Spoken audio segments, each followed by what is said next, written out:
चालबाजी से बाज नहीं आ रहा ड्रैगन, बॉर्डर पर पैदा हो रहे खतरनाक हालात, एनालिस्ट की रिपोर्ट से पसरा सन्नाटा। दोस्तों, दुश्मन चीन है कि अपनी हरकतों से बाज नहीं आ रहा है। वो लगातार दुनिया में अपनी धमक बढ़ाने की कोशिशों में लगा हुआ है।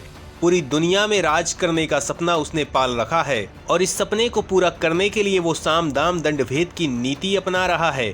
इसके लिए चाहे उसे दूसरे देशों के विकास में रोड़ा अटकाना हो या कर्ज देकर छोटे देशों को अपने जाल में फंसाना है, हर तरह की साजिशें करने में ड्रैगन माहिर है।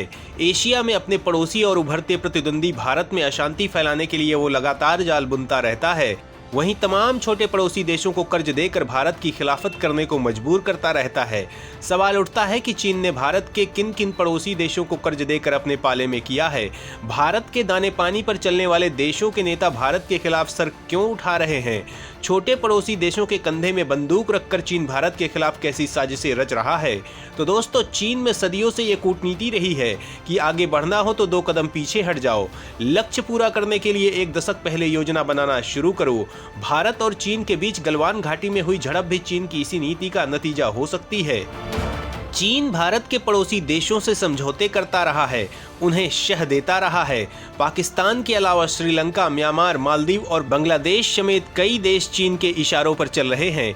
एक दौर था जब शक्तिशाली देश छोटे देशों की सुरक्षा के बदले उनसे सालाना फिरौती लेते थे। चीन अब भी इसी नीति पर चल रहा है। वह छोटे छोटे देशों को कवर देने के बदले उनकी जमीन या दूसरे रिसोर्सेज ले लेता है। अगर पाकिस्तान की बात करें तो चीन पाकिस्तान इकोनॉमिक कॉरिडोर चाइना का अहम प्रोजेक्ट है। ये पाकिस्तान के ग्वादर बंदरगाह से समुद्र के रास्ते चीन के झिंजियांग तक पहुंचने की एक बड़ी परियोजना है। 2442 किलोमीटर लंबे इस प्रोजेक्ट के जरिए चीन समुद्री रास्ते पाकिस्तान से दूरी कम करना चाहता है। इसके जरिए कच्चे तेल, नेचुरल गैस जैसे चीजों का ट्रांसपोर्ट करने की योजना है।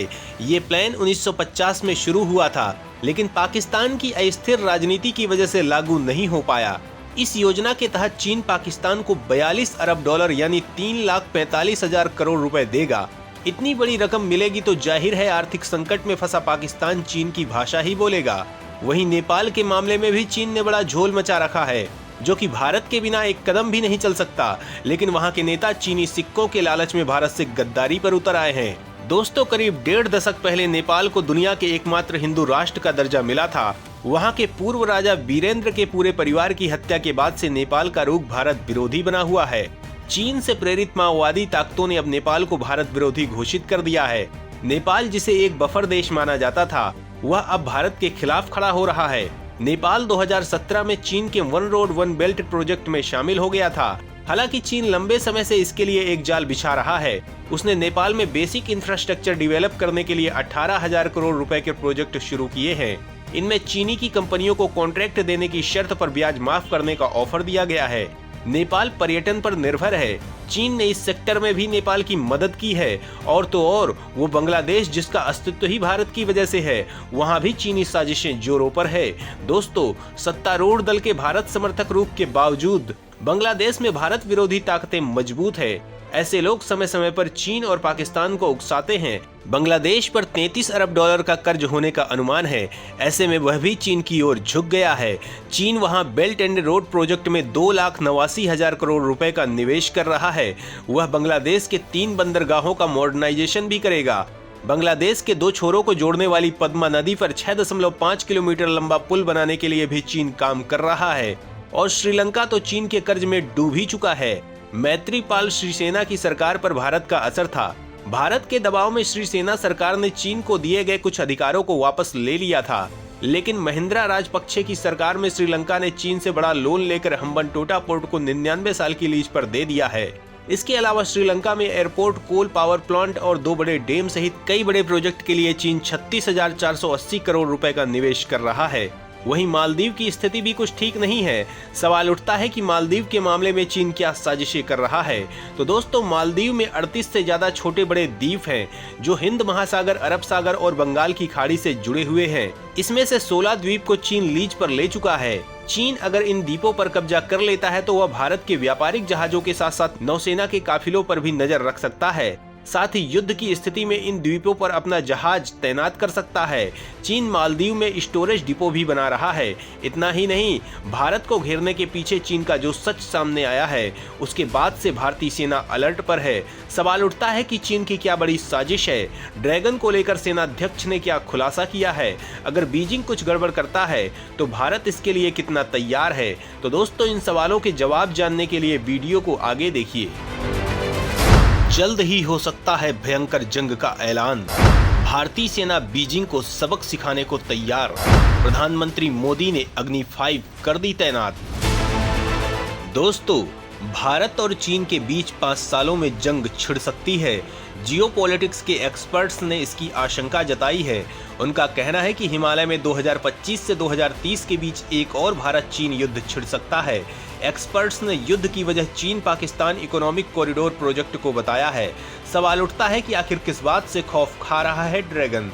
चीन की मंशा क्या हासिल करने की है? उनका कहना है कि चीन अपनी काशागार एनर्जी प्लांट को लेकर डर में है, जिसका रास्ता पूर्वी लद्दाख से होकर गुजरता है।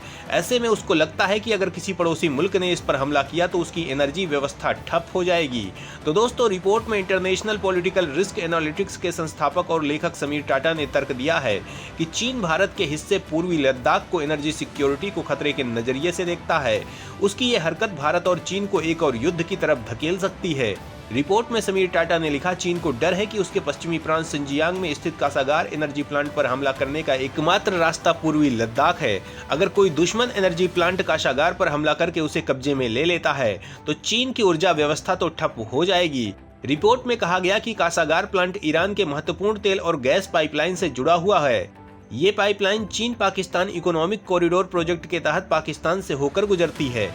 पूर्व भारतीय सेना प्रमुख की राय युद्ध को लेकर अलग है। यूरेशियन टाइम्स से बात करते हुए उन्होंने कहा कि 2020 में गलवान संघर्ष के बाद चीन को पता है कि नया भारत पीछे हटने वाला नहीं है। हालांकि वह इस तर्क से सहमत है कि लद्दाख और काराकोरम पास चीन की दीर्घकालिक रणनीति का हिस्सा है, क्योंकि ये हिस्से सीपीईसी परियोजना के लिहाज से महत्वपूर्ण है। उन्होंने कहा कि अगर चीन को लगता है कि भारत उस स्थिति में पहुंच रहा है कि पाकिस्तान के कब्जे वाले कश्मीर या तिब्बत में सीपीईसी रास्ते को काट सकता है, तो ये 1962 जैसा बदलाव हो सकता है। साल 1962 में भारत और चीन के बीच हुई जंग में भारत ने अपने कई सैनिक और जवान गंवा दी थी। दोस्तों, इसके अलावा चीन अपने एक विजन पर चल रहा है, जिसके अंतर्गत केवल भारत ही नहीं, चीन के तमाम पड़ोसी देशों को खतरा है। सवाल उठता है कि आखिर चीन और किन किन देशों पर हमला कर सकता है? हमले के लिए क्या है ड्रैगन की तैयारी? तो दोस्तों, चीन की सैन्य रणनीतियों को समझने के लिए उसके भविष्य के लक्ष्यों को समझना काफी महत्वपूर्ण है। चीन की कम्युनिस्ट पार्टी ने 2049 तक चीनी राष्ट्र का महान कायाकल्प हासिल करने का लक्ष्य रखा है। लिहाजा विशेषज्ञों का मानना है कि 2049 तक राष्ट्रीय कायाकल्प की चीन की योजनाएं शांतिपूर्वक पूरा करना संभव नहीं है। कम्युनिस्ट चीन को इस दौरान ताइवान, हांगकांग और मकाऊ पर भी पूरी तरह से कब्जा करना है। वहीं भारत, नेपाल और भूटान के रणनीतिक क्षेत्रों पर भी कब्जा करना है और दक्षिण चीन सागर से भी अपने विरोधियों का नामो निशान मिटाना है। जाहिर तौर पर यह रास्ता युद्ध का है। दोस्तों, बड़ा सवाल है कि अगर चीन हमला करता है तो भारत इसके लिए कितना तैयार है? ड्रैगन की कमर तोड़ने के लिए भारतीय सेना की क्या है तैयारी?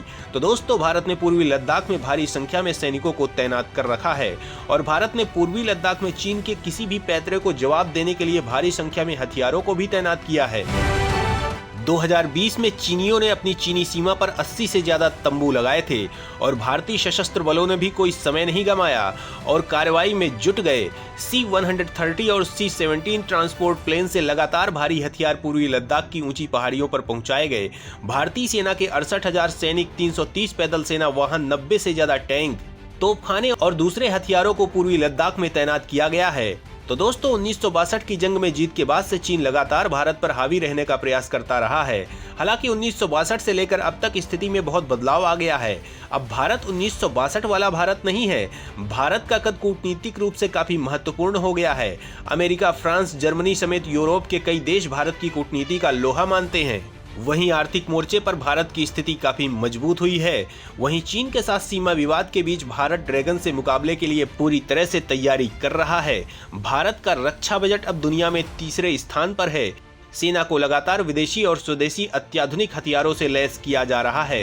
एक्टिव सैनिकों के मामले में भारत दुनिया में चौथे स्थान पर है। भारत लगातार अपनी सैन्य क्षमता में इजाफा कर रहा है।